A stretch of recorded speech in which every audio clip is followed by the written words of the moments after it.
गीता अध्याय 15 के श्लोक 16-17 में 3 प्रभु बताए हैं। ये 3 प्रभु कौन हैं? किस प्रभु की शरण में जाने के पश्चात जन्म और मरण समाप्त हो सकता है? 3 प्रभुओं में सबसे उत्तम परमात्मा कौन है? कैसा है? उसका क्या नाम है? इन सभी गूढ़ रहस्यों को जानने के लिए अवश्य सुनिए जगत गुरु तत्वदर्शी संत रामपाल जी महाराज के अमृत वचन। अब जहां से सत्संग दास ने प्रारंभ किया था, अब हम उसी पॉइंट पर आ गए हैं कि जो साधना हम कर रहे थे, शास्त्र विरुद्ध कर रहे थे, उससे हमारा जन्म और मरण मिटा नहीं, कष्ट ज्यों के त्यों बने रहे। अब स्वामी रामानंद जी ने क्या कहा? परमात्मा ने बताया कि ये सामने का जो रास्ता है, ये बिल्कुल ये सामने वाला, ये है ब्रह्मरंध्र, और ये तुम्हारे किसी भी मंत्र से, ना ओम जाप से, ना ओम नमः शिवाय तय, और न ही ओम नमः भागवते वासुदेव तय, और ना किसी और मंत्र से ये सामने का नहीं खुलेगा। मेरे पास वो सतनाम है जिसके जाप से सामने का दरवाजा खुलेगा, अन्यथा ये गेट कभी नहीं खुलता तुम्हारा, ये बंद पड़ा है तुम्हारा। और कोई कोशिश करके देख, रामानंद जी जो मंत्र जाने था, जो भी गायत्री मंत्र उसने घोट रखा था, ये दुर्वेद अध्याय नंबर 36 का मंत्र 3, उसका ओम मंत्र ला को भी जाप कर दिया, ना खुला, बैठ गया चुप हो गया, क्योंकि स्वप्न सा हो रहा था, जैसे स्वप्न में देखते हैं ऐसे चल रहा था, बैठा समाधिस्थ था, परमात्मा सामने बैठे और उसको परमात्मा आगे भी बैठे त्रिवेणी के। तो वहां कहते हैं कि मैं दिखाऊं अब खोल के, मैं जाप करता हूं अपने मंत्र का, जो गुप्त मंत्र मेरे पास है शक्तिशाली, जो मोक्ष मंत्र है, 2 अक्षर का है सतनाम, 2 अक्षर का, जिसमें एक ओम मंत्र है और एक तत्व गुप्त है। परमात्मा ने लीला की स्मरण किया सतनाम का, एकदम ऐसे वो पत्थर जैसे वज्र के कवाड़ थे, नो खुल गए, गेट खुल गया सामने, और परमात्मा ने कहा कि आ जा मेरे साथ साथ। जब रामानंद जी को ले गए, दिखा कि ये बैठा वो निरंजन ज्योति निरंजन, जिसको तुम परमात्मा मानते हो, अलख निरंजन कहते हो, ये काल है, ये देखो ये बैठा उस गेट के सामने बैठता है। ये इतना जालिम है, जो 11वां द्वार है, 10वां द्वार घाटा जोड़ रखा था आज तक।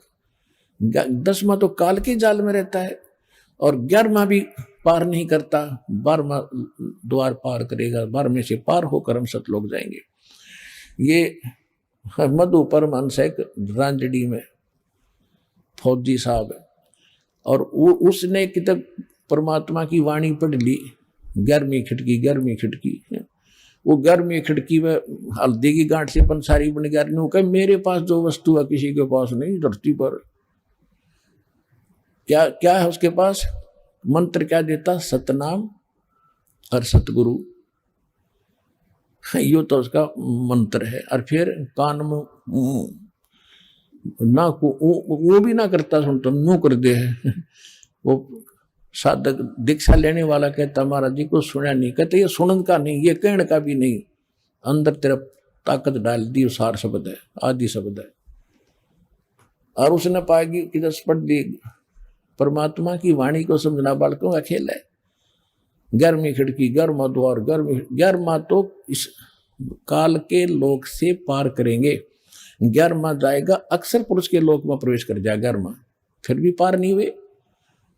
उसके बाद फिर 12वां द्वार है, जब 11वां द्वार है उस पर ये खुद बैठा है, ये काल, और इतना विकराल रूप है, कति कड़ लाके बैठा है उसके। वैसे तो बंद वो है ही है, कमर और ला रहा है, बेईमान के दे कोई गलती से निकलना जाके तेगा मेरी आंख लाग जाता है। तो वहां जब कोई जाता है, पहले तो उसका इतना तेज है, इतनी ताकत, तो उसकी चारों तरफ उसने ऐसा छोड़ रखी है कि कोई जा नहीं सकता आम जीव, लेकिन परमात्मा ही जा सकते हैं, या उसकी भक्ति युक्त हंस उसकी कृपा से उसके पार हो सकता है। तो कबीर साहब साथ ले रहे रामानंद जी को कि वो बैठा देख कड़लाएं 11वें द्वार पर तेरा भगवान अलख निरंजन काल, जो गीता 11वें अध्याय के 32वें श्लोक में कहता मैं काल हूं, सबको खाने के लिए प्रवृत्त हुआ हूं, सबका नाश कर दूंगा। ये है वो जिसने तुम कृष्ण नहीं था, वो कृष्ण के अंदर ये प्रवेश करके बोल रहा था। अब राम जब देखा उसकी शक्ल रामानंद जी तो घबरा गए। अरे तेरा गजब हो, ये तो भाई इसी मोटी मोटी आंख और विकराल चेहरा, लंबे दांत, ओछा माथा। परमात्मा बोले चिंता ना कर, मेरे पास वही मंत्र है जिसने कपाट खोले थे, ब्रह्मरंध्र खोला था। अब इसके कहते हैं जैसे फनपति मंत्र सुन रखे फन सकोरे, ऐसे मेरे सतनाम से यू काल लवे मुंह मोड़े।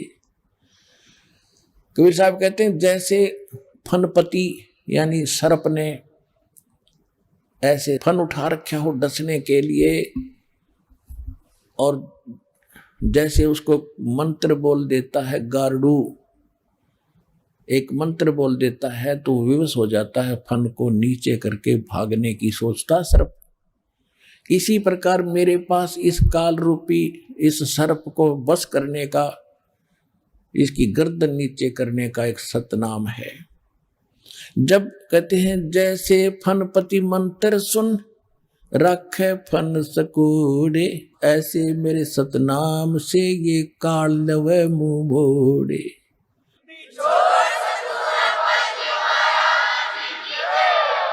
परमेश्वर कबीर परमेश्वर जी ने सतनाम का सेवन किया और काल एकदम नीची गर्दन कर गए। नो नीची गर्दन करते उसके सिर पे पैर रख के गुद्दी में, और रामानंद जी से कहा कि आजा मेरे साथ। जब पर वो अंदर वो गेट खुल गया, परमात्मा और आत्मा वो साथ साथ अंदर चले गए, गेट फिर बंद हो गया, काल फिर चौके से बैठ गया कि चलिए एक तो गया और तो नहीं जान दूंगा ये तो नो अकड़ रहा कती। अब 11वां द्वार जब पार किया, वो अक्षर पुरुष का लोक है, सात संग ब्रह्मांड का क्षेत्र है, उससे पार करके फिर आता है 12वां द्वार, और 12वां द्वार पार करके फिर आता सतलोक, जहां जाने के बाद फिर लौटकर कभी संसार में नहीं आते।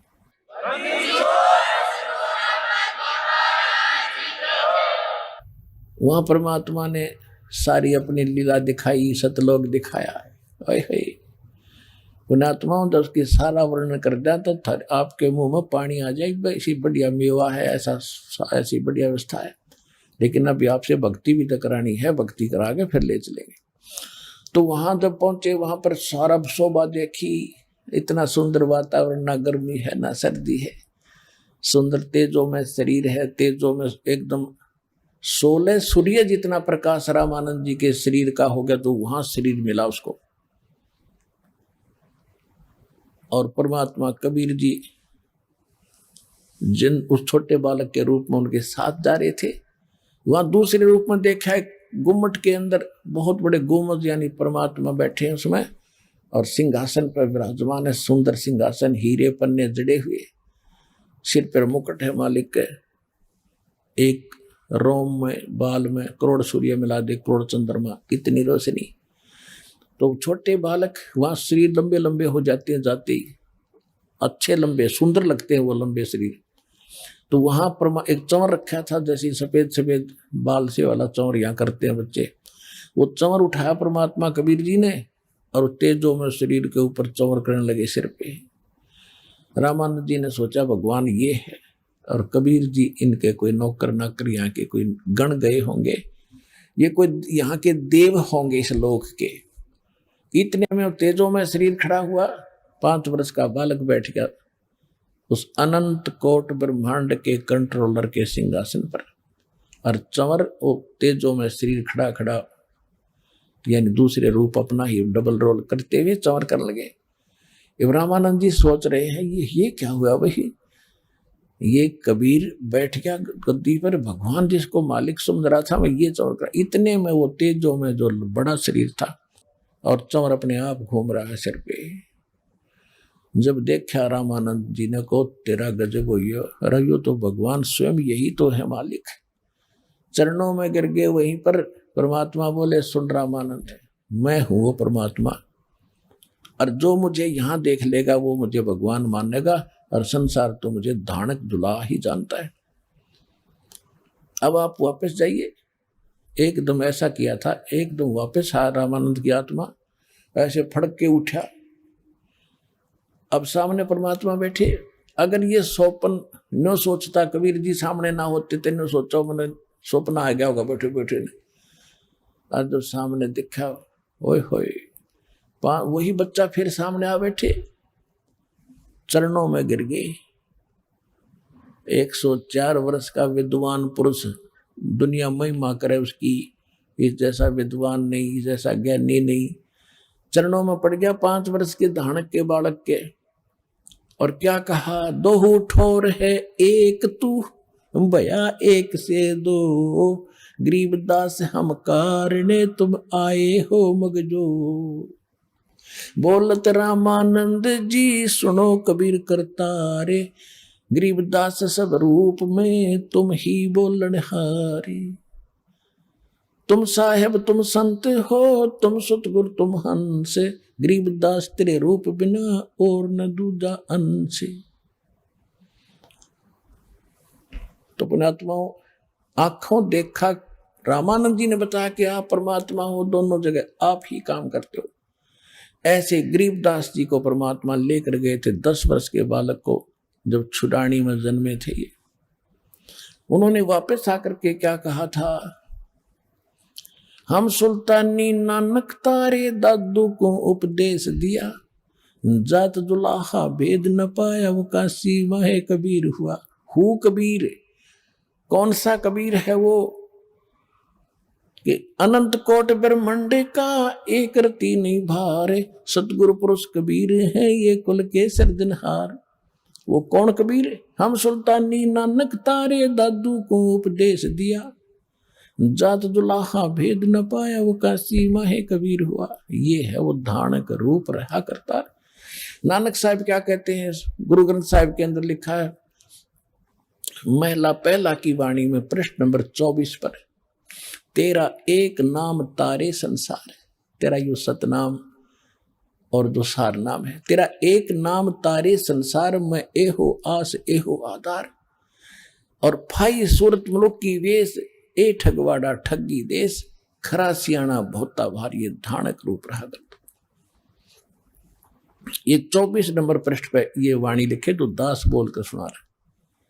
फिर 731 पृष्ठ पे लिखा है कि नीच जात परदेसी, खिन आवे तल जावे, और जाकी संगत नानक रंदा, ये कैसे मोंडा पावे। 1 सेकंड में यहां देखता हूं ये छोटी जात का कहें जिसने, और 1 सेकंड में कहते ऊपर बैठा पावा सतलोक में। फिर 721 पृष्ठ पे कहते हैं नानक जी कि एक अर्ज गुफ्तम पेश तोदर कून करतार, हक्का कबीर करीम तू बे ए परवरदिगार, कि हे सारी सृष्टि को वचन से रचने वाले कून करतार यानी शब्द स्वरूपी परमात्मा, हे हक्का कबीर, वहां स्पष्ट लिखा है सत कबीर, और बे ए परवरदिगार, आप निर्विकार परमात्मा हो। ऐसे ही दादू साहब कहते हैं कि जिन मुझको निज नाम दिया सोए सतगुर हमार, दादू दूसरा कोई नहीं हो कबीर सर्जनहार। तो दादू साहब को भी परमात्मा मिले थे जिंदा महात्मा के रूप में। यानी आज का जो सत्संग था, एक तो हम कैसे भक्ति का विश्वास करें, हम जो कर रहे हैं वो खरी है। 2 कारण, एक तो हमारे सदग्रंथ जो थोड़ी हमारी वो हमारा आधार है। दूसरा प्रैक्टिकल जिन्होंने किया, प्रैक्टिकली महापुरुषों ने किया। आदरणीय धर्मदास साहिब जी ने, इसी तरह धर्मदास साहिब जी को सचखंड लेकर गए थे फिर छोड़ा था।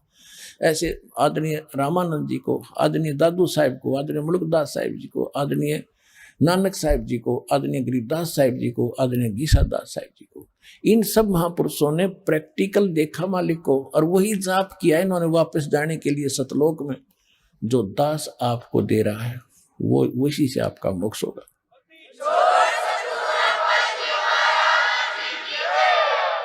और दूसरा ये था कि परमात्मा को निराकार बताते, आपके सामने रूबरू कर दिया। वेद बताते वो 3 प्रकार से मनुष्य दर शरीर है उसका, 3 प्रकार से शरीर की लीला करता है। एक रूप में सतलोक में बैठा है, तो जहां आता है शिशु रूप धारण करता है। एक लीला एक आम जनता, आम नागरिक की तरह जीवन जी कर दिखाता है कि इस संसार के अंदर इतना ही पर्याप्त है। घना धन के पीछे मत पड़ो, भक्ति करके पीछा छुड़वाओ। और तीसरी सतिथि में वो कभी भी कहीं भी प्रकट होकर के अच्छी आत्माओं को मिलते हैं, उनको ज्ञान समझाते हैं, अपने से परिचित कराकर उनको पार कर जाते हैं। तो इस प्रकार वो परमात्मा वो कबीर साहब हैं जो बनारस में नीरू और नीमा को प्राप्त हुए थे। धानक रूप रहा करतार, हम सुल्तानी नानक तारे दादू को उपदेश दिया, जात जुलाहा भेद न पाया, वो काशी माए कबीर, ही इज गॉड।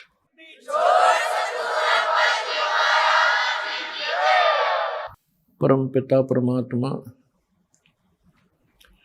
पूर्ण ब्रह्म सर्व सृष्टि के रचने वाले कबीर परमेश्वर जी की असीम रजा से आप परमात्मा की चंद पुण्यात्माएं परमेश्वर की महिमा सुनने के लिए उपस्थित हुए।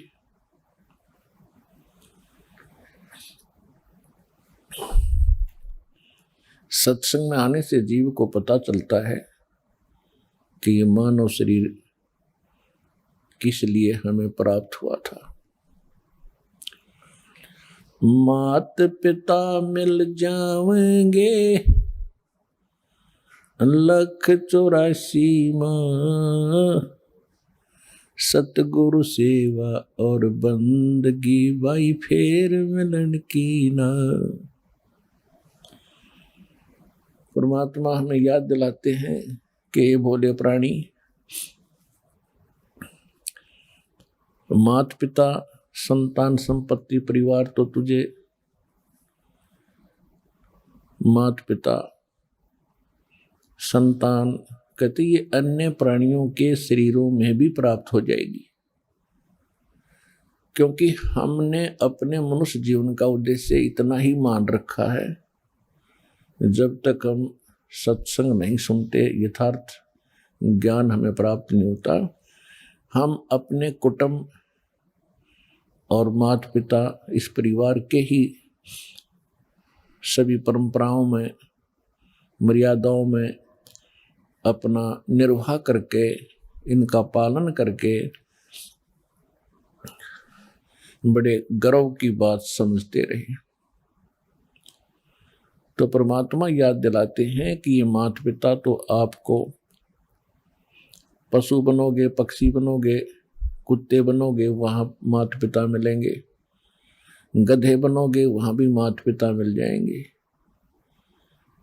लेकिन मनुष्य जीवन के अंदर ही आप सतगुरु सेवा और भक्ति प्राप्त कर सकते हो। तो सत्संग में आने से प्राणी को ज्ञान होता है कि मनुष्य जीवन का उद्देश्य क्या है। कहते हैं सतगुरु के दरबार में जाइयो बारंबार, भूली वस्तु लखा देवे है सतगुरु दातार। जब तक हम सत्संग में नहीं आते, हम परमात्मा को भूल चुके होते हैं। कभी आपत्ति आती है तो हम याद कर लेते हैं, और जब आपत्ति टल जाती है तो हम केवल बकवाद याद करते हैं, जो मनुष्य जीवन का कोई उद्देश्य भी नहीं होता, वो विषय भी नहीं होता। तो क्या बताते हैं परमात्मा, भाई दुख में सुमरण सब करे, सुख में करे ना कोई, जय सुख में सुमरण करे तो दुख कहूँ को होवे। कबीर सुख में सिमरण किया नहीं, दुख में करते याद, कहे कबीरता दास की कौन सुने फरियाद। मानुष जन्म पाए कर जय नहीं रटे हरि नाम, जैसे कुआ जल बिना बनवाया क्या काम। मानुष जन्म दुर्लभ है, ये मिले न बारंबार। तरवर से पत्ता टूट गिरे, वो बोर न लगता डर। राम रटत दारिद्र भलो, राम रटत निर्धन भलो। टूटी घर की छान, वो सुंदर महल किस काम के। जहाँ भक्ति नहीं भगवान। राम रटत कोढ़ी भलो, चू चू पड़े जो चाम। वो सुंदर शरीर किस काम का। जा मुख नाही नाम। कबीर जिव्या तो वाहे भली, जो रटे हरि नाम। नहीं तो काट के फेंक दियो, ये मुख में भलो ना चाम। राम रटत कन्या भली, और साकट भलो न पूत। जैसे छेरी के गल में गलथना, जिसमें दूध ना मूत। परमात्मा कहते हैं कि ये प्राणी आपत्ति के समय परमात्मा को याद करते हैं। सुख होता है जो भगवान को भूल जाते हैं। यदि सुख में भी भगवान को आप याद करोगे तो आपत्ति नहीं आएंगी। फिर कितना महत्व बताया है भगवान की भक्ति का, कि मनुष्य जीवन ये बार बार प्राप्त नहीं होगा। एक बार आपके हाथ से ये छूट गया तो ऐसे समझो जैसे वृक्ष से पत्ता टूट के गिर जाता है, पुनः स्थापित नहीं हो सकता। फिर क्या बताते हैं कि बिना भक्ति के ये प्राणी जो संसार छोड़कर जाता है, अंत समय में इसको सारे जीवन में जो जोड़ा था, इकट्ठा किया था और जो परिवार बना था, वो बहुत याद आता है। सारा जीवन परिवार के पोषण में, दुनिया के शोषण में और अपने कोठी बंगले बनाने में खो दिया। चलते समय जब इसको पता चलता है कि सारा कुछ तेरा यहीं रह गया, अब तू जा रहा है अकेला, ना कोई परिवार का सदस्य तेरे साथ है, तो उस समय की सतीथि बताते हैं कि पछाड़ खा खा रोएगी ये आत्मा जब तू चल लेगी अकेली। कहते टक्कर मार मार कर, डकरा डकरा कर रोती है ये आत्मा जब यम के दूत इसको घसीट कर ले जा रहे होते। इसका सारा कुछ यहीं रह जाता है जो सारे जीवन में इसने जोड़ा था, जिसको ये अपना माने हुए था। तो परमात्मा याद दिलाते हैं कि काया तेरी है नहीं, ये माया कहां से हो। और चरण कमल में ध्यान रखो, इन दोनों को खो। जब तेरा बॉडी नहीं है, बोले आत्मा, तेरा शरीर ही तेरा नहीं है, ये कोठी बंगले कार और ये बैंक बैलेंस बनाने लग रहा बोंदू, ये तेरे कैसे हो सकते हैं। तेरा क्या है? तेरा है भक्ति जो सीमंत तू कर रहा है, और तेरा है जो हाथ से छोड़ दिया, दान कर दिया।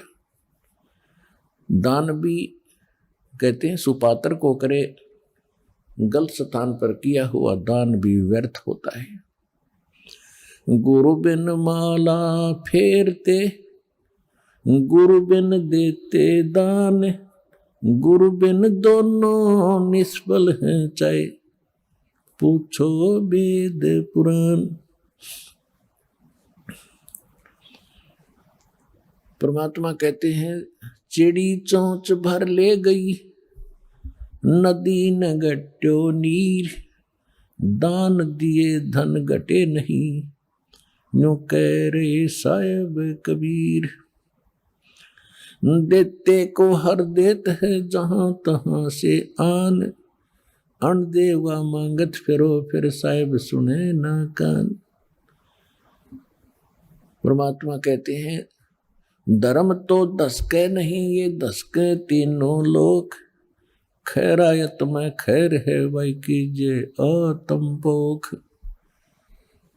तो मनुष्य जीवन के आपके साथ जो मनुष्य जीवन में संग्रह करोगे, ये धन है जो आपका आपके साथ जाओगा।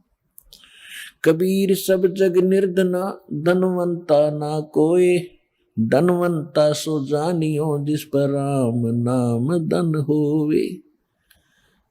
कि सारा संसार निर्धन है, जिसके पास सत्य भक्ति जो राम का नाम का धन है, यानी सच्चे मंत्रों की कमाई जो है राम नाम का धन होता है, वो एक धनवान है। बाकी संसारिक संपत्ति, भौतिक जिसके पास संपत्ति है उसको अध्यात्म मार्ग में धनी नहीं माना जाता। फिर क्या बताते हैं कबीर, राम रटत निर्धन भलो और टूटी घर की छान, वो सुंदर महल किस काम के जहां भक्ति नहीं भगवान। पुण्यात्माओं, आज परमात्मा के बच्चे जिनको दीक्षा प्राप्त हो चुकी है, उसके परिवार के अंदर एक मिनी आश्रम बन गया। ऐसा स्थान बनाया जाता है जहाँ भगवान के स्वरूप को रखते हैं, जहाँ परमात्मा की ज्योति जलाई जाती है। सभी उठकर वहाँ प्रणाम करते हैं। सुबह और शाम दोपहर को भगवान की चर्चा चलती है, रमैणी होती है, आरती होती है, सुबह के नित्यनेम होते हैं। फिर दिन में जब भी टाइम लगता है, कोई मंत्र कर रहा है, कोई सिमरन सतनाम का कर रहा है, तो कितना माहौल बदल गया। ना उसमें बकवाद बतलाना हो, वो न बोला, वो न बोला, उसका नाश होगा, उनका ऐसे नुकसान होने वाला है, वो ऐसी गलती करते हैं। तो इस तरह की बकवादें बतला के उस घर के अंदर हम ये कुविचार छोड़ देते थे। फिर वो कुविचार हमारे मस्तिष्क में टकराते रहते थे, हमें डिस्टर्ब रखते थे, शांति नहीं होने देते हैं। और जब परमात्मा की महिमा और अमृतवाणी जब स्टार्ट होती है तो कुविचार ऊपर चले जाते हैं और सुविचार उस घर में धीरे धीरे स्थापित होने लग जाते हैं। फिर घर में शांति शुरू हो जाती है। ये तरीका है। अब कहीं भी परमात्मा की चर्चा नहीं, सुबह उठते या तो न्यूज़पेपर पढ़ देंगे जिनमें कोरी झूठ बकवाद भर रखी होती है, समाचार पत्र, या टीवी चलाएंगे, समाचार सुन लेते हैं, सारा दिन बकवाद गड़े, या फिर फिल्म देखेंगे। तो जब तक प्राणी के पूर्व जन्म के शुभ संस्कार चलते हैं तब तक वो कुछ भी करता रहे, और सपने में भी भगवान याद ना करो, उसको सारे सुख मिल रहे होते हैं। तो संसार ये देखता रहता है, भगत भी डिस्टर्ब हो जाते हैं कि हम भक्ति भी कर रहे हैं, हमें आपत्तियों का फिर भी कोई ना कोई सामना करना पड़ जाता है, और दूसरा व्यक्ति सारा दिन बकवाद करते हैं, शराब पीते हैं, ताश खेलते हैं, राजनीति में बड़े रहते हैं, और कोई भी बुरे काम की कोई टाल नहीं उनके, और वो फिर भी सुखी है। तो इसको देखकर विचलित ना होना, परमात्मा के बताए इस पॉइंटों को, बिंदुओं को ध्यान से सोचना। तो वो पिछले जन्म के पुण्यकर्मी प्राणी हैं, और जब तक उनके पुण्य चलेंगे, वो कितने को बद करो, उनको कोई हानि होने वाली नहीं है। और जब उनके पुण्य समाप्त होंगे, फिर पाप कर्मों का दौर शुरू होगा। फिर देखना उनके घर में के कैर टूटेंगे। और आप के ऊपर भक्ति करते करते भी दिक्कत आ रही है, तो अगर भक्ति ना करते तो आपका तो सर्वनाश हो जाना था। विचार कीजिए, जैसे आप जी ने सर्दी के मौसम में कंबल ले रखा है या स्वेटर पहन रखी है, और सर्दी फिर भी लग रही है, तो ये ना सोचना कि आप उस स्वेटर ने आपका बचाव नहीं कर रखा। अब जैसे यहाँ भक्त कई कहते हैं जी हमने पाठ भी करवा लिया, जोत भी बोल दी, चौथी हाजरी भी लग गई, अभी तक हमें कोई विशेष लाभ नहीं हो पा रहा। ये तो हो ही नहीं सकता कि जब आप इतना कर्म कर रहे हो भक्ति का तो कोई लाभ ना हो। ये तो आपकी अनजान सोच है, बालक बुद्धि है। अब जैसे सर्दी का मौसम है, किसी ने स्वेटर पहन ली और फिर भी उसको सर्दी लग रही है, तो ये ना सोचना कि स्वेटर ने अपना काम ना कर रखा। स्वेटर अपना काम कर रही है, लेकिन सर्दी अधिक है तो उसके लिए जर्सी और पहन ले ऊपर के, और उसके बाद भी सर्दी महसूस हो रही है तो कंबल ओढ़ ले। यानी ये नहीं है कि ये कहना कि मैंने जर्सी भी पहन ली फिर भी सर्दी का लग रही हाथ पैरों को, तो ये तो अनजान व्यक्ति कहेगा जिसने इस प्रोसेस का पता नहीं, भगवान के मार्ग का ज्ञान नहीं। तो जो आप पुण्य कर रहे हो और विधिवत कर रहे हो, पूरा यानी पूरी विधि यहाँ पर प्राप्त है। गुरु जी के बिना दान करना व्यर्थ है। आप जी को सतगुरु मिले, आप जी को विधि मिली है, आपको पूर्ण परमात्मा मिला है, पूर्ण परमात्मा का मार्ग मिला, सत भक्ति मिली है, और फिर आप साधना सही कर रहे हो, तो आप ये ना सोचना कि आपको लाभ नहीं हो रहा। आपके पाप कर्मों की सर्दी घनी है, और ये करते करते भी कहीं ना कहीं से थोड़ी बहुत ठंड महसूस हो रही है। यदि ये ना कर रहे होते तो नमूनिया होकर मर जाते, ये समझ लेना।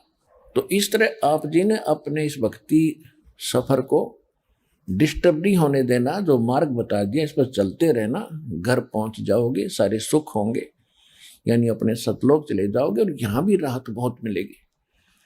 तो इसी प्रकार जो ऐसा कहते हैं वो बालक है, और फिर ये सोचे कि हम भक्ति भी कर रहे हैं, दूसरा कुछ भी नहीं करता, उसके ठाठ हो रहे हैं, तो वो भी आप इस ज्ञान से सोचना कि जब बैटरी किसी ने चार्ज कर रखी है इन्वर्टर की, और आगे चार्ज है नहीं उनके पास, लाइट का कनेक्शन नहीं है, और उनकी बैटरी, और फिर भी उनके पंखे चल रहे हैं, बल्ब भी जग रहे हैं, तो इससे अंडरस्टूड है, अनजान से अनजान व्यक्ति आजकल समझ सकता है कि वो बैटरी कितने दिन चलेगी। एक दिन एंड होगा और फिर अंधेरे में बैठेंगे, वे गर्मी में मरेंगे। इसी प्रकार जब तक पुण्य कर्मों की बैटरी चार्ज है पूर्व जन्म की, तब तक वो आपको सुखी दिखाई देते हैं, चाहे कितने खोटे खोदो, और आप अच्छे भी कर रहे हैं और फिर भी महसूस करते हो हम दुखी। आप दुखी नहीं हो, आपके ऊपर तो ना जाने के कहर टूटना था, भगवान ने आपकी रक्षा कर रखी है। तो इस करके संसार की तरफ ना देख करके परमात्मा के इस ज्ञान को आधार बना के इस भक्ति मार्ग में चलना। राम रटत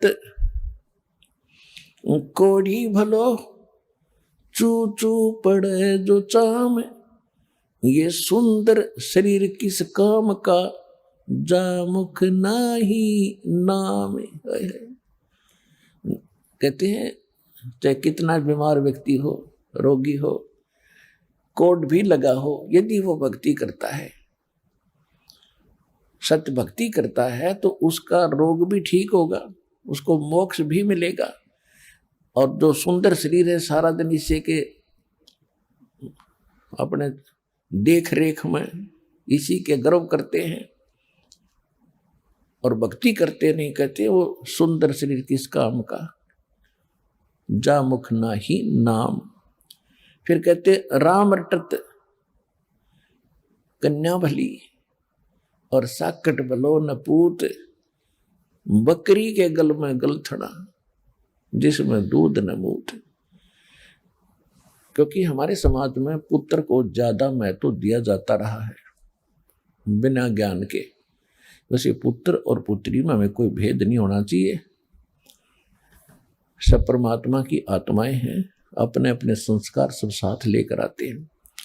फिर भी उस समय जो परमात्मा ये ज्ञान दिया करते थे कबीर भगवान,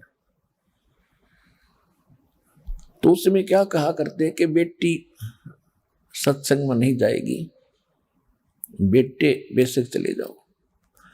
लेकिन रिवाज तो थी नहीं भक्ति की, वैसे को दुख में वैसे कोई साधु संत के पास चले जाते थे झाड़ा जूड़ा लवाने के लिए। फिर भी परमात्मा याद दिलाते हैं कि राम रटत कन्या भली, भक्ति अगर बेटी कर रही है, उस बेटे से 100 गुना अच्छी है जो भक्ति नहीं करता। वो बेटा कैसा है, जैसे बकरी के गल में एक थन जैसी खाल लटका करे, थन जैसी। तो परमात्मा कहते हैं वो तो व्यर्थ का बोझ है उसके गल में बकरी के, वो किससे काम की कोई नहीं, वो खाल ना दूध ना मूत, यानी किससे काम नहीं आती वह। इसी प्रकार वो बच्चा जो भक्ति नहीं करता, वो माता पिता के गल में गलथना है। और वो कन्या जो भक्ति करती है, माँ के वो बेटा तो माता पिता पर भार बनेगा कोई से को, क्योंकि जो भक्ति नहीं करता उस पर आपदाएं आएंगी, आपत्ति आएंगी, तो माँ बाप साथ दुखी होते हैं, जो पुत्र दुखी होता है तो वो डिस्टरबेंस करेगा आपकी भक्ति में भी और दुखी भी रहेगा, दुखी रखेगा। और जो बेटी भक्ति करती है उसके साथ भगवान होगा, उसके संस्कार में कोई पाप कर्म का दंड भी आवेगा, उसने भी भगवान रक्षा करेगा। और जिस परिवार में वह बेटी जाएगी उस परिवार को भी सुधारेगी, उसमें भी भगवान वहाँ साथ रहेगा, भक्ति प्रवेश करेगी तो वह बेटी सदा सुखी रहेगी, बेटी सुखी रहेगी तो माता पिता की आत्मा भी शांत रहेगी। तो परमात्मा कहते हैं राम रटत कन्या भली, और साकट जो भक्ति करे न करण दे उसको साकट कहते हैं। वो साकट भला न पूत, जैसे बकरी के गल में गलथना जिसमें दूध न मूत, वो किसी काम का नहीं वो बेटा जो भक्ति नहीं करता। परमात्मा कहते हैं जिव्या तो वाहे भली, जो रटे हरि नाम, नहीं तो काट के फेंक दियो, ये मुख में बलो न चाम। इस जिह्वा का कितना योगदान है हमारे लिए, यानी खारा मीठा चाख है, खाना खाने में सहयोग देती है। तो परमात्मा कहते हैं यदि इस जुबान से, इस जिह्वा से परमात्मा का नाम और परमात्मा की महिमा नहीं बोली जाती तो इससे अच्छा तो इसने निकाल कर काट कर फेंक दे वो बढ़िया, क्योंकि मुख को सबसे पवित्र अंग माना जाता है। और ऐसे पवित्र अंग में कहते इस चाम की कति जरूरत नहीं जीभ की। अपने आत्माओं ये सोच लेना परमात्मा क्या संकेत कर रहे हैं कि मनुष्य जीवन कितना कीमती है और इसमें भगवान की भक्ति कितनी आवश्यक है। यदि भक्ति नहीं करता तो इस जुबान से कोई तगड़ा है, ताकतवर है, गरीब को कोई ऐसा वचन कुवचन बोल देगा उसकी आत्मा रोती रहेगी, क्योंकि उसका संघर्ष तो कर नहीं सकता, ताकतवर है तो उसकी आत्मा दुखा दी, उस जीव रूपी तलवार ने उसका अटैक कर दिया, या किसी की निंदा करके लड़ाई करवाओगा, या किसी की गलत गवाही देकर पाप का भागी बनेगा। तो कहते इससे अच्छा तो भगवान या जीव कट गया जो भक्ति नहीं करते तो भी कुछ पाप से बचे रहेंगे। तो इससे समझना भगवान हमें क्या संदेश देना चाहते हैं। परमेश्वर स्वयं आकर ही यथार्थ ज्ञान अपनी प्यारी आत्माओं को कराते हैं, क्योंकि यहाँ पर दो पावर हैं, दो शक्ति हैं। एक तो यह सरपुरुष जिसको ज्योत स्वरूपी निरंजन काल कहते हैं, इसको ब्रह्म भी कहते हैं। और आज तक इन ऋषियों ने ब्रह्म का ही ज्ञान है, ब्रह्म से ऊपर इनको कोई पता नहीं था। और ये ब्रह्म कौन है? ये काल है, 21 ब्रह्मांड का स्वामी है। इसको श्राप लगा हुआ है 1 लाख मानव शरीरधारी प्राणियों का नित आहार करने का, जिस कारण से इसने यहां सबको मिसगाइड करके रोका हुआ है, मूर्ख बना रखा है, सत्य से अपरिचित कर रखा है, भगवान का नामो निशान मिटा रखा है और सब कुछ भगवान बना दिया। कहीं 2 ईंट लगाकर कोई बना रखा स्थान, वो भी भगवान मत्था टेको। कहीं मूर्ति बना रखी है, वो भी भगवान, और ये देवता भी भगवान, ये स्वयं भी भगवान।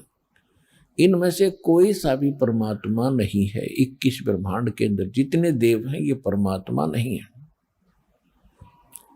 पुण्यात्माओं, यही तो काम बिगड़ा पड़ा था कि हमने भक्ति मार्ग का कै ख भी पता नहीं, कै ख इंक्लूडिंग ब्रह्मा विष्णु महेश, ब्रह्मा विष्णु महेश को भी, और ऋषि में ऋषि जो सतयुग से लेकर आज तक जितने ऋषि हुए हैं जिनको हम बड़े पहुंचे हुए माना करते, इनको भक्ति मार्ग का कै ख पता नहीं। और जिसी कारण से आज हम इतने अंधेरे में पड़े हुए हैं कि सत्य ज्ञान को सुनने के लिए हमारे पास वो हिम्मत नहीं कि हम सच्ची सुन लें, जिसके कारण विरोध हो जाता है। हम नहीं सुनते, झूठ बोलता है, और झूठ को सत्य मान ली। एक कहावत है कि एक झूठ को 100 बार बता दिया जाना वह सच्ची बन जाती है, सच्ची दिखने लग जाती है। और जब सत्य सामने आती है तो वो वो झूठी ही सत्य आगे अड़ जाती है। तो इस काल ने ऐसा जुल्म कर रखा है कि भक्ति मार्ग का नामो निशान मिटा दिया। अब भक्ति कौन से भगवान की करे? ये परमात्मा नहीं, बताओ। और हम इनको सुप्रीम पावर माने बैठे थे, ब्रह्मा जी, विष्णु जी, शिव जी। ब्रह्मा जी की तो पूजा करते नहीं थे, लेकिन आदर की दृष्टि से इसको समांतर देखते थे। किसके? विष्णु और शंकर जी के। इनसे ऊपर ही पता नहीं था। इससे ऊपर ऋषि, एक आधा कोई ऋषि कहता था ब्रह्म शक्ति है। वो कैसा है? वो निराकार है, उसका ओम नाम है। यहां बुद्धि टेकी थी आज तक सबकी, चाहे पवित्र हिंदू धर्म के लोग हैं, चाहे पवित्र मुसलमान धर्म के लोग हैं, वो भी इसी काल निराकार के ऊपर टिके हुए थे। चाहे पवित्र विश्व ये ईसाई धर्म के लोग हैं, ये भी निराकार इस परमात्मा काल से ऊपर बुद्धि किसी की नहीं थी। ये तो परमात्मा स्वयं आए, जो प्रत्येक युग में आते हैं। सतगुरु आए दया करी ऐसे दीन दयाल, और बंदी छोड़ बिरतास का जट रख नहीं प्रतिपाल। परमात्मा स्वयं आए 600 वर्ष पहले, उन्होंने आके ये ज्ञान कराया। अब श्री देवी पुराण के अंदर सचित्र मोटा टाइप गीता प्रेस गोरखपुर से प्रकाशित, केवल हिंदी में 414 पृष्ठ पे ये लिखा हुआ है कि कलयुग सतयुग के ब्राह्मण वेद के पूरे विद्वान होते थे, और वो दुर्गा की पूजा करते थे। तो खाक विद्वान थे। वेदों में कहीं दुर्गा की पूजा का नामो निशान है? चारों वेदों का सारांश श्रीमद् भगवत गीता है। श्रीमद् भगवत गीता में दिखा दो कि रामकृष्ण की पूजा का जिक्र हो या दुर्गा की पूजा का कहीं भी वर्णन हो। तो ये खाक विद्वान थे, पढ़ने वेद और बकवाद ज्ञान बकवाद बतावें और वही बकवाद खुद करें। वेद पढ़े पर वेद न जाने, ये बातें पुराने 18। ये पत्थर की पूजा करेंगे, भूल गए सृजनहारा। देवी पुराण में लिखा है कि सतयुग के ब्राह्मण वेद के पूर्ण विद्वान होते थे और दुर्गा की पूजा करते थे। गांव गांव में मंदिर बन जाए दुर्गा का, उनकी यह खास आस्था होती थी। ते मूर्ति पूजा का लठी डन गड़वा रखे नकलिया ने। वेद पढ़े और बकवाद अपनी गढ़िया करते, अपना दंत कथा लोक वेद बना के वो काल के जाल में सबको फंसा रखा था। अब श्रीमद् भगवत गीता अध्याय नंबर 15 के श्लोक नंबर 16 और 17 में कति निर्णय कर दिया शर पुरुष और अक्षर पुरुष। दो पुरुष हैं। पुरुष माने प्रभु, भगवान, मालिक। सर पुरुष इसको ब्रह्म को कहते हैं, ज्योत निरंजन काल को कहते हैं, जो ब्रह्मा विष्णु महेश का पिता और दुर्गा का पति है। 21 ब्रह्मांड का मालिक है, 21 ब्रह्मांड का स्वामी है, पुरुष है। और दूसरा अक्षर पुरुष, ये 7 संग ब्रह्मांड का स्वामी है। इतना ही मालिक है, इतना ही पुरुष है, इतना ही भगवान है। और इनके दोनों के लोक में ये स्वयं भी जितने प्राणी हैं ये सब नाशवान है। जीवात्मा किसी की नहीं मरती। ये तो कुत्ते के देखी भी नहीं मरती, हो तो विषय अलग है। फिर उसमें 15वें अध्याय के गीता के 17वें श्लोक में निर्णय दे दिया कि उत्तम पुरुष है तो अन्य परमात्मा इति उद्धारत है। और ये लोग तरम अवश्य विवर्ती अवैश्वर है। 17वें श्लोक में कहा है कि उत्तम पुरुष यानी श्रेष्ठ भगवान, श्रेष्ठ परमात्मा, श्रेष्ठ प्रभु तो इन दोनों से, सरपुरुष और अक्षर पुरुष से कोई दूसरा ही है। और उसको परमात्मा कहते हैं। परमात्मा इति उद्धारते, उसको परमात्मा कहते हैं। परमात्मा का अर्थ है दुख ना दे, सुख ही दे। तो सतलोक के अंदर जहां से हम आए थे और जहां की हम अब प्रयत्न कर रहे हैं जाने की, जहां को हम जाने की प्रेरणा कर रहे हैं, वहां दुख नहीं है, वहां मृत्यु नहीं है, वहां मर्दवस्था नहीं है, किसी भी प्रकार का किसी वस्तु का अभाव नहीं है। तो कहने का भाव ये है कि उसमें लिखा है कि उत्तम पुरुष यानी पुरुषोत्तम। पुरुषोत्तम तो कोई और है, श्रेष्ठ भगवान को पुरुषोत्तम का और उसी को परमात्मा कहा जाता है। और तो परमात्मा भी कोनी, परमात्मा का अर्थ है श्रेष्ठ आत्मा, जो केवल सुख दे, दुख ना दे किसी को। फिर और जो तीनों लोकों में प्रवेश करके सबका धारण पोषण करता है। एक लोक तो हो गया 21 ब्रह्मांड का अक्षेत्र सर पुरुष का, दूसरा लोक हो गया अक्षर पुरुष का 7 संग ब्रह्मांड का क्षेत्र, और तीसरा लोक है सतलोक, और ऊपर के जितने 4 लोक हैं ऊपर, सतलोक, अलखलोक, अगम और अनामी अकैलोक, वो चारों मिलकर एक लोक कहलाता है। अविनाशी लोक है वो सारा। तो इस तीनों लोकों में प्रवेश करके जो सबका धारण पोषण करता है वही पूर्ण परमात्मा है। और जब हम एक ब्रह्मांड की बात करेंगे तो 3 लोक ये अलग हो जाते हैं, पृथ्वी लोक, पाताल लोक और स्वर्ग लोक। ये लोक तो एक मतलब ब्रह्मांड के अंदर ये भी लोक कहलाते हैं। आइए अब हम उन श्रद्धालुओं के अनुभव जानते हैं जो जगत गुरु तत्वदर्शी संत रामपाल जी महाराज जी से दीक्षा प्राप्त कर चुके हैं तथा उनके द्वारा बताए गए भक्ति मार्ग पर चल रहे हैं। नमस्कार जी। नमस्कार सर। क्या नाम है बहन जी आपका? मेरा नाम मीना वर्मा है। मीना जी, आप कहाँ से आई हैं? मैं आगरा यूपी से आई हूँ। बहन जी, संत रामपाल जी महाराज से नाम दीक्षा आपने कब ली? सन 2012 में 1 सितंबर को नाम दीक्षा ली। संत रामपाल जी महाराज से नाम दीक्षा लेने से पहले क्या आप कोई भक्ति साधनाएं भी करती थी? हाँ जी, बहुत साधनाएं करते थे हम। गायत्री परिवार से हम जुड़े रहे 2 साल। इसके बाद साकर विश्वरी जो वर्तमान में नारायण हरि नाम से जाने जाते हैं, वहाँ भी हम रहे 1.5 साल। और इससे जो जगत में चली आ रही हैं पूजाएं, वो भी किया करते थे। व्रत रहना, पूजाएं करना, मणि मसानी पूजना, ये सब करते थे। बहन जी, जब आप इतनी साधनाएं कर ही रही थी तो फिर संत रामपाल जी महाराज की शरण में कैसे आई? संत रामपाल जी महाराज की दया कृपा हम पर ऐसी हुई। मैं स्कूल में पढ़ाती हूँ, शिक्षा मित्र पद पर हूँ।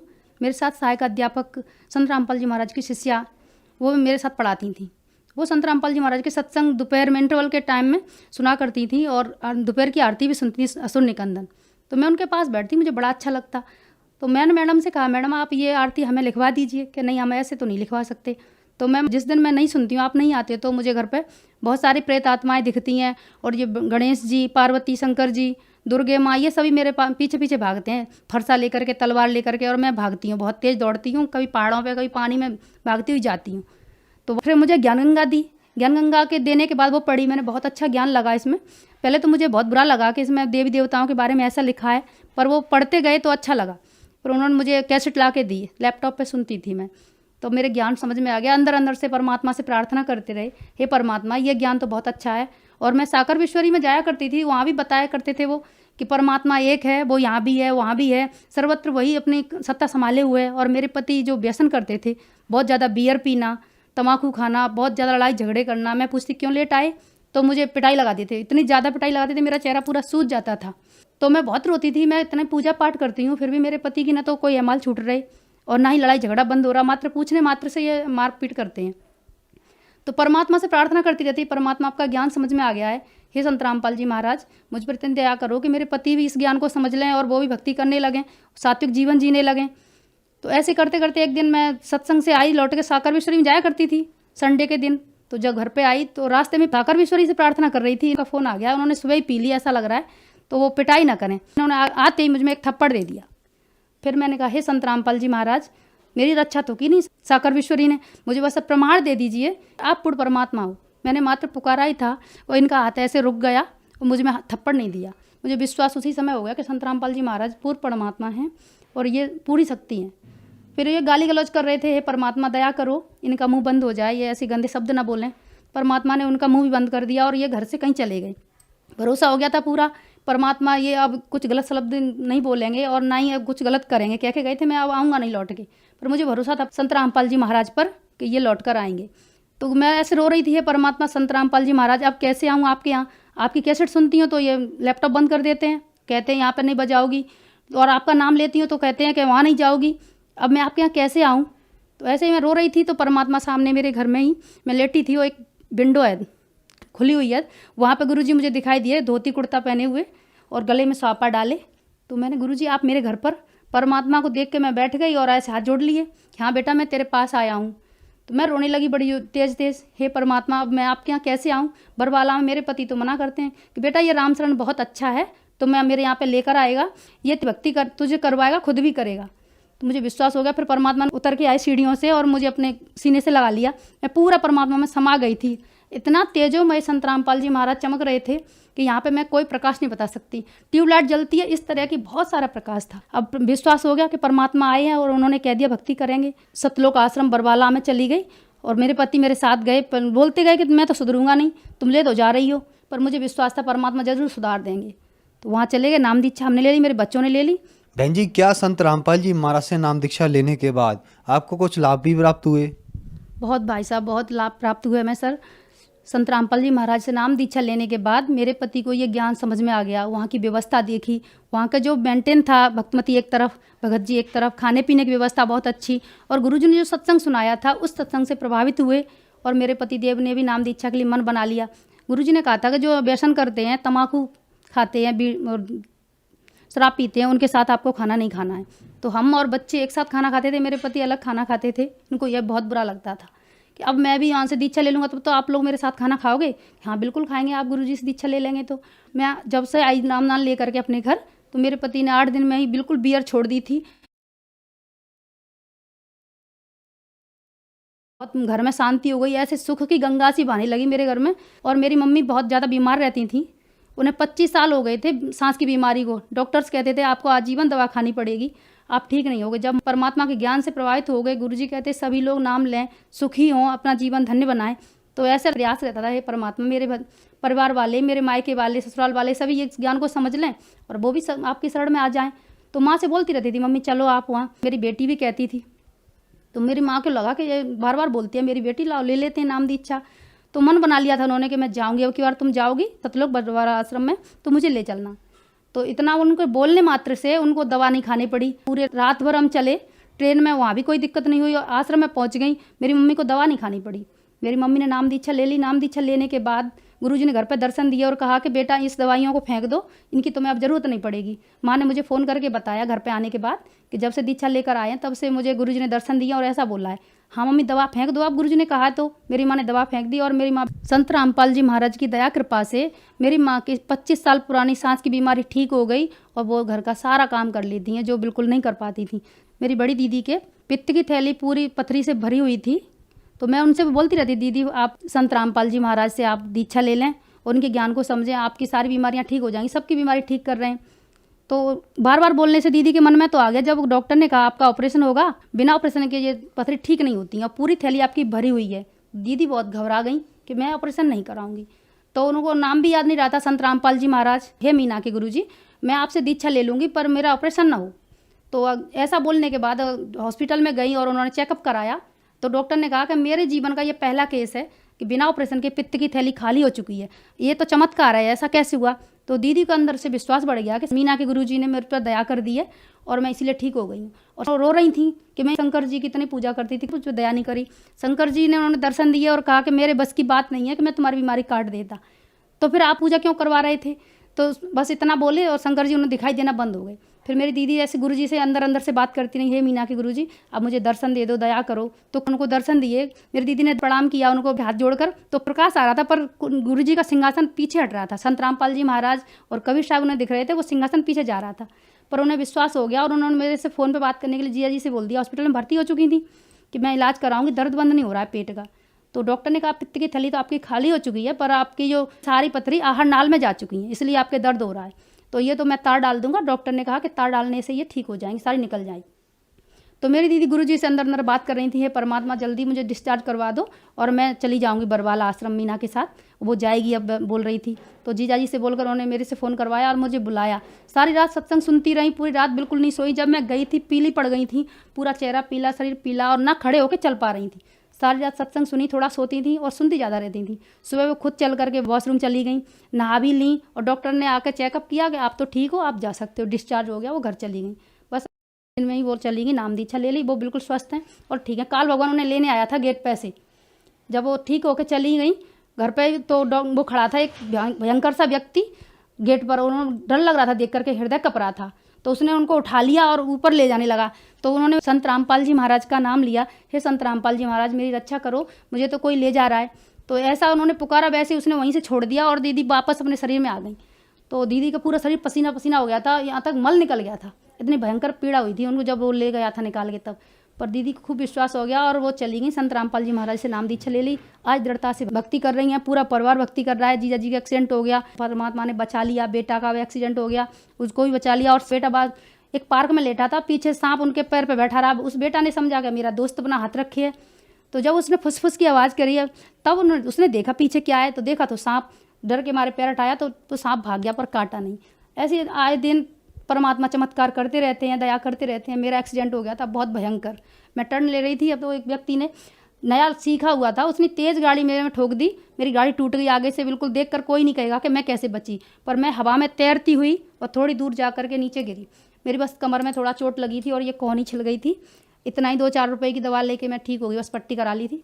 परमात्मा ने बहुत रजा करी। मेरी बेटी के 3 एक्सीडेंट हो गए नामदान लेने के बाद। बुलेरो वाले ने, बेटी उतरी स्कूल की वैन में से, दूसरा बुलेरो वाला आ रहा था, उसने बेटी की कमर में धक्का ऐसे एक्सीडेंट दिया कि मेरी बेटी बहुत तेज़ दूर गिरी। मैं छत पे थी तो मुझे ऐसा लगा जैसे दीवार गिरी हो कहीं, पर देखा तो मैंने कहा एक्सीडेंट किस में हो गया। देखा तो मेरी बेटी, मैंने बेटा इतनी जोर से लगी तुम्हारे, कि नहीं माँ मेरे तो कहीं नहीं लगी, आवाज़ तो बहुत तेज़ हुई थी। पर संत रामपाल जी महाराज ने इतनी दया करी कि मेरी बेटी के एक्सीडेंट होने के बाद भी उससे कहीं नहीं लगी। और उसके बाद अभी 6-7 महीने हुए हैं कि मेरी ननद गाड़ी चला रही थी प्लेटिना, तो वो भी ले जाती हैं मेरी बेटी को अपने साथ, तो दूसरा व्यक्ति ने भी ठोक दिया उनको रॉन्ग साइड में, तो मेरी बेटी और वो दोनों गिर गई। तो मेरी ननद की ये टूट गई थी हड्डी यहाँ की, और मेरी बेटी बस बीच रोड पे गिरी और तुरंत खड़ी हो गई। उसने अपनी बुआ को खड़ा किया और जिन लोगों ने 2 लड़कों ने ठोका था उनको खड़ा किया। 2 बुरी तरह घायल हो चुके थे।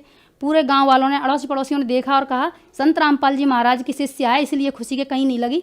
और उसकी बुआ की तो बहुत लग गई और तुरंत हॉस्पिटल ले गए। मेरी बेटी के कहीं कोई ढका अभी तक नहीं हुआ था, मालिक ने दया कर दी, वो ठीक हो गई बिल्कुल। मेरे बेटे ने गाड़ी चलाने लगा छोटी उम्र में ही, 12 साल का था, तो उसके दोस्त ने गाड़ी मांग ली। वो इतनी तेज़ गाड़ी चला रहा था, कवर नहीं कर पाया, तो मैक्स वाले ने ठोक दी। तो 200 मीटर तक मेरा बेटा और वो लड़का साथ वाला खचरता हुआ चला गया, गाड़ी भी घिस गई और उस लड़के का पूरा चेहरा ये छिल गया। पर मेरे बेटे के मात्र अंगूठे में लगी थी, पैर के अंगूठे में, जो खुद ही गाड़ी चला के लाया घर पे और मुझे उसने बताया। उसका दोस्त 1-1.5 महीने बाद ठीक हुआ था। संत रामपाल जी महाराज ने हम पर इतनी दया कृपा की है। संत रामपाल जी महाराज की दया कृपा से हम 7 बहनों में से 6 बहनों ने नाम दीक्षा ले ली है और हम 6 बहनें सुखी जीवन जी रहे हैं। मेरे माँ बाप को बेटियों के ससुराल की ओर से कोई दिक्कत नहीं है, हम लोगों के जीवन से वो भी सुखी हैं बहुत।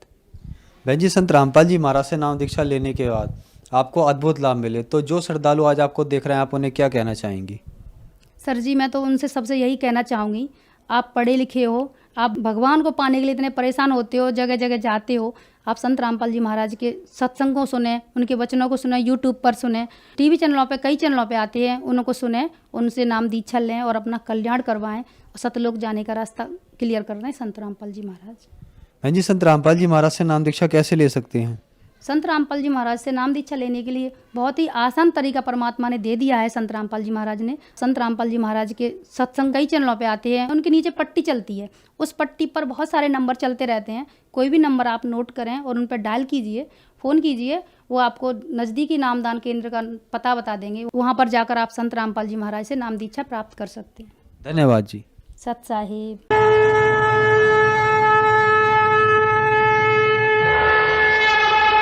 आप सुन रहे थे जगत गुरु तत्वदर्शी संत रामपाल जी महाराज जी के मंगल प्रवचन। अधिक जानकारी के लिए विजिट कीजिए हमारी वेबसाइट www.jagatgururampalji.org। संत रामपाल जी महाराज जी के शुभ आशीर्वाद से पूरे विश्व भर में 500 से भी ज्यादा नाम दीक्षा केंद्र हैं, जिन पर संत रामपाल जी महाराज जी द्वारा ऑनलाइन निःशुल्क नाम दीक्षा दी जा रही है। अपने नजदीकी नाम दीक्षा केंद्र का पता करने के लिए संपर्क करें 8222880541।